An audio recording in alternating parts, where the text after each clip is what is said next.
State asida COVID-19 ge no positive case ahum lakhibaga loina apunba active case kunthra manga sukre ngasi mioi kunithoi COVID-19 test tobada ahum positive oiba thengna khibane nauna positive oiraba mioi ahum adu Imphal East Imphal West amadi Tengnopal district ge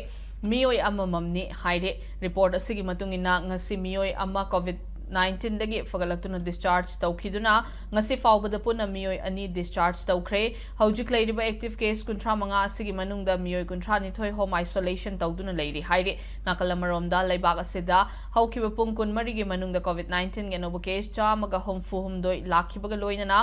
apunba active case masing lising taruka chamriga marfuhum doi da leire ngarang COVID-19 ge